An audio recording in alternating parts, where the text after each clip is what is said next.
Shalom para pecinta firman Tuhan dimanapun Anda berada. Jumpa lagi pada hari ini dan terus bersemangat untuk belajar firman Tuhan. Belajar dengan teliti, belajar dengan urut, belajar secara menyeluruh. Dan kita akan bertumbuh karena firman Tuhan akan menolong kita dalam hidup sehari-hari. Mari kita melanjutkan bahasan kita. Matius pasal yang ke-9 ayat 27 sampai 31. Ketika Yesus meneruskan perjalanannya dari sana, dua orang buta mengikutinya sambil berseru-seru dan berkata, "Kasihanilah kami, anak Daud." Setelah Yesus masuk ke dalam sebuah rumah, datanglah kedua orang buta itu kepadanya dan Yesus berkata kepada mereka, "Percayakah kamu bahwa aku dapat melakukannya?" Mereka menjawab, "Ya Tuhan, kami percaya." Lalu Yesus menjamah mata mereka sambil berkata, "Jadilah kepadamu menurut imanmu." Maka meleklah mata mereka dan Yesus pun dengan tegas berpesan kepada mereka, katanya, "Jagalah supaya jangan seorang pun mengetahui hal ini." Tetapi mereka keluar dan memasyurkan dia ke seluruh daerah itu. Nah, situasinya adalah Yesus baru saja membangkitkan anak Yairus yang mati. Yairus adalah kepala rumah ibadat, dan dalam perjalanan kembali, Yesus diikuti oleh dua orang yang berseru-seru, "Kasihanilah kami, hai anak Daud. Kasihanilah kami, hai anak Daud." Dan kita melihat di sini Yesus membiarkan mereka berseru-seru, dan setelah masuk ke sebuah rumah, Yesus, singkat cerita, Yesus akhirnya membuat mereka bisa melihat kembali. Nah, apa pelajaran yang kita bisa dapatkan dari bagian ini? Yang pertama, kita belajar dari dua orang buta ini adalah bahwa kedua orang buta itu tahu kepada siapa mereka bisa mendapatkan belas kasihan. Nah, mereka menyebut Yesus sebagai anak Daud. Apa artinya? "Kasihanilah kami, hai anak Daud. Kasihanilah kami, hai anak Daud."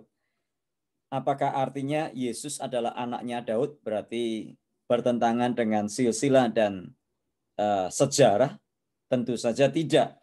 Nah, gelar anak Daud adalah gelar yang diberikan kepada Yesus, yang maksudnya adalah Yesus sebagai keturunan Daud, yang dengan tidak langsung maka dua orang buta itu mengakui dan mendeklarasikan kemesiasan dari Tuhan Yesus, atau secara sederhana bahwa dua orang buta itu mengakui bahwa Yesus adalah Mesias, juru selamat yang dijanjikan. Karena dari perjanjian lama kita diberitahu bahwa juru selamat atau Mesias akan datang dari keturunan Daud. Dan mereka datang sebagai orang yang membutuhkan belas kasihan.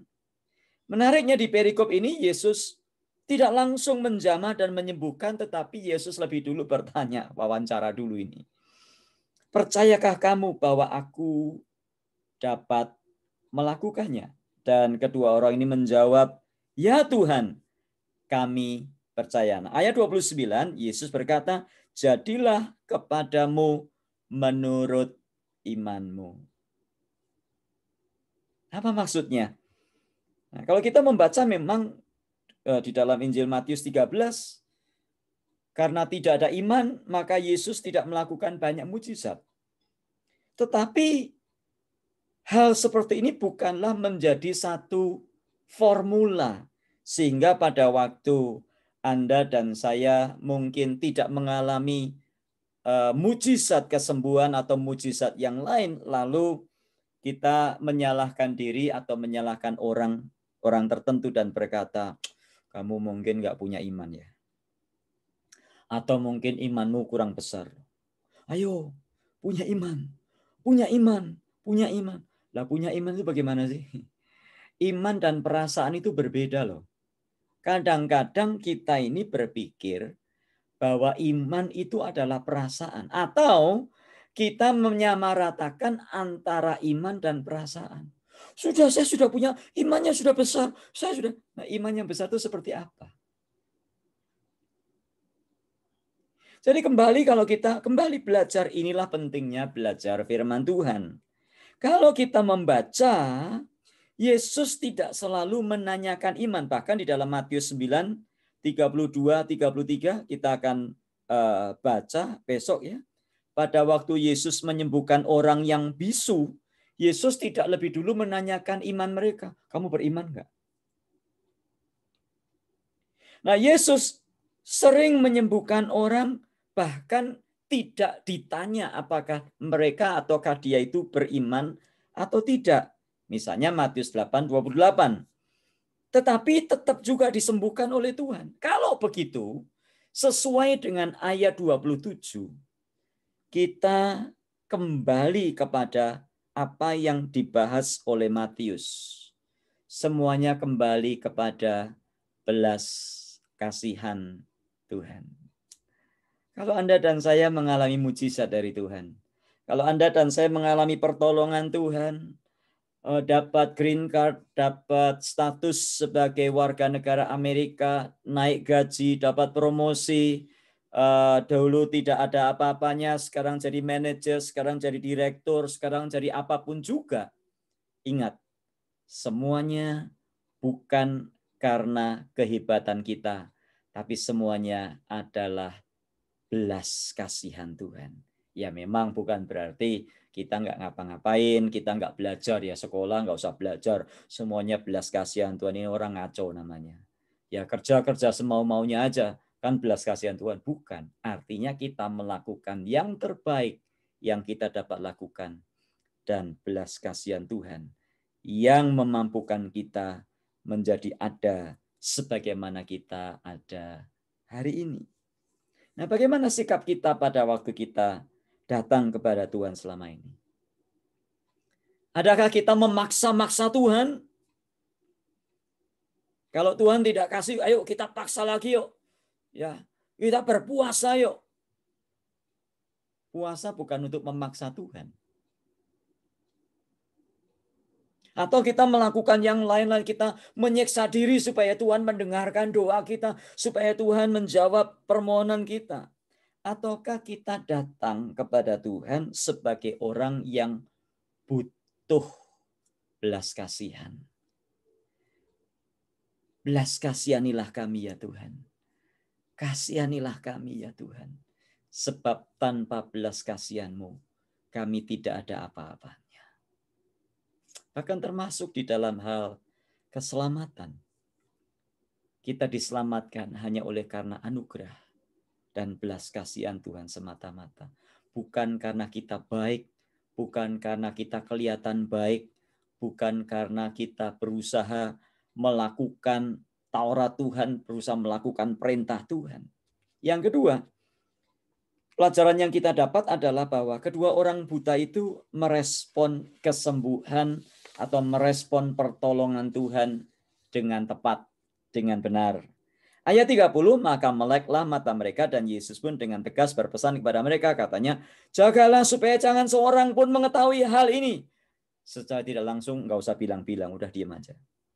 Tapi ayat 31, mereka justru tidak berdiam diri. Ayat 31, tetapi mereka keluar dan memasyurkan dia ke seluruh daerah itu. Nah, sepintas seolah-olah kelihatannya orang-orang ini yang baru disembuhkan ini kok tidak taat. Sudah dikasih tahu jangan bilang-bilang, tapi kok malah bilang-bilang.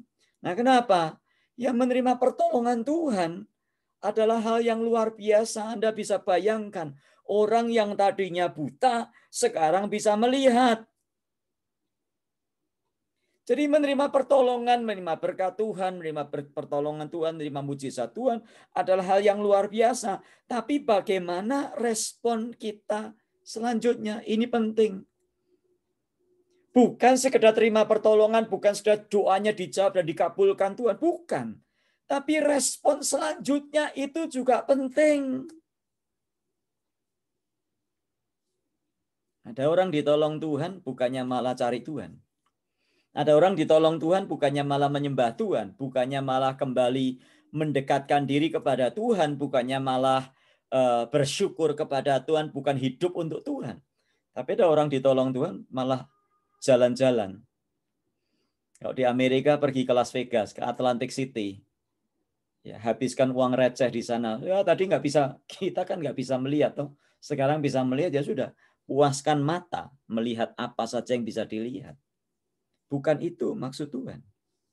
Ada orang yang di Indonesia disembuhkan Tuhan, ditolong Tuhan, dijawab Tuhan, mendapatkan promosi, mendapatkan berkat dan pertolongan Tuhan. Bukannya malah kembali kepada Tuhan, bukannya lebih dekat kepada Tuhan, tapi malah jalan-jalan tiap hari, jalan-jalan, muaskan mata.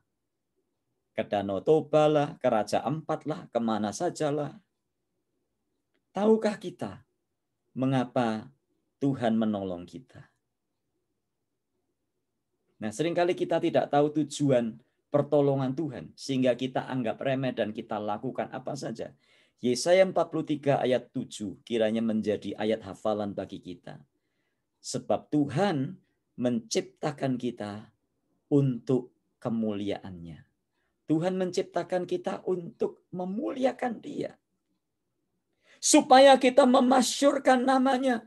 Bukan supaya kita bisa jalan-jalan, bukan supaya kita senang. Waktu Tuhan menjawab doamu, waktu Tuhan memberikan pertolongannya, waktu Tuhan memberikan mujizat kepadamu, bukan supaya kita senang. Itu bukan tujuan akhir. Ada seorang pengajar yang terkenal di Amerika. Besar sekali gerejanya. Suatu kali bicara, waktu Tuhan memberkati engkau, sesungguhnya Tuhan sedang ingin membuat engkau senang. Cari ayatnya, enggak ada ayatnya. Semua mesti kembali kepada Alkitab. Alkitab berkata, umat yang kuciptakan untuk kemuliaanku. Jadi saudara yang dikasih Tuhan, tengoklah ke belakang. Pertolongan-pertolongan yang Tuhan berikan kepada kita itu sangat banyak. Tuhan sudah memberikan pertolongan yang kecil, pertolongan yang besar, pertolongan yang super besar, pertolongan yang super kecil. Semuanya diberikan kepada kita supaya kita merespon dengan benar. C.S. Lewis berkata, pada waktu Allah memberkati kita, Dia sedang berbisik. Tetapi pada waktu Allah mengizinkan banyak masalah terjadi dalam hidup kita, sesungguhnya Dia sedang berteriak, memanggil kita untuk kembali kepadanya. Jadi jangan biarkan bisikan-bisikan Tuhan itu kita biarkan begitu saja dan kita menutup telinga kita dan kita hidup semau-maunya.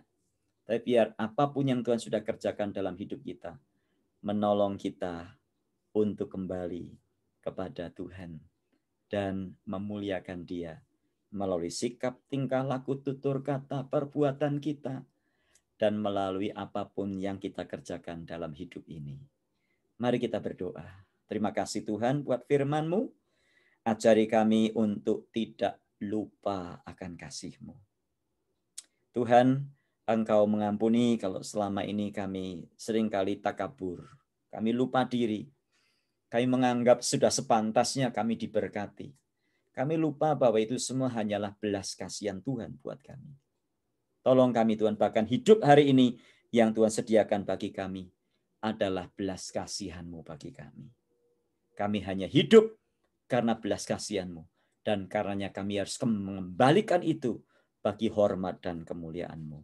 Dalam Tuhan Yesus kami berdoa. Amin. Tuhan memberkati kita sekalian. Sekali lagi, jangan lupa kasih-Nya. Jangan lupa kebaikan-Nya. Hidup bagi Dia selama-lamanya. Amin.